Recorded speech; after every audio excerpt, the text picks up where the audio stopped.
उड़ीसा में जाओगे तो वहां एक खीर चोरा गोपीनाथ हैं, उनको खीर का भोग लगता है। तो दर्शनार्थियों में माधवदास जी खड़े थे।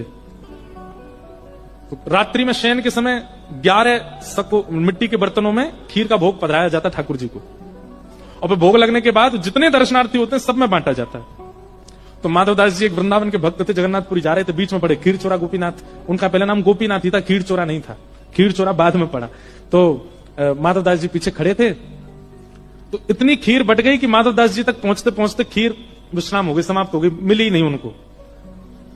तो पुजारी जी बोले, भगवान अब तो खीर समाप्त हो गई। माधवदास जी 3 दिन के भूखे थे, लेकिन उनका स्वभाव था वो मांगते नहीं थे किसी से।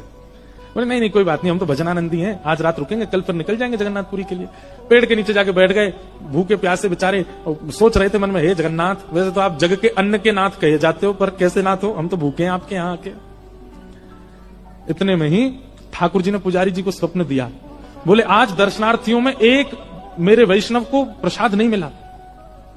पुजारी जी बोले, भगवान खीर पूरी हो गई थी, मैं कैसे देता, सब बट गया था, उन तक पहुंचते पहुंचते खीर विश्राम हो गई।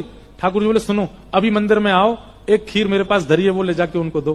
तो पुजारी बोले, आपके पास खीर कहां से आ गई, मैंने तो सारी बांट दी थी। बोले नहीं, 11 सकोरों में भोग रखा जाता था, तुमने 10 ही बांटे, एक हमने छुपा के अपनी जेब में धर ली थी, क्योंकि हमको पता था कि एक भूखा खड़ा है, उसको मिलेगी नहीं। माधवदास जी तक पहुंचते पहुंचते सब विश्राम हो जाएगी, और तुम देते हो थोड़ा थोड़ा, हमारा मन था माधवदास को खूब पवाना है, इसलिए एक हमने छुपा के अपने पास धर लिए।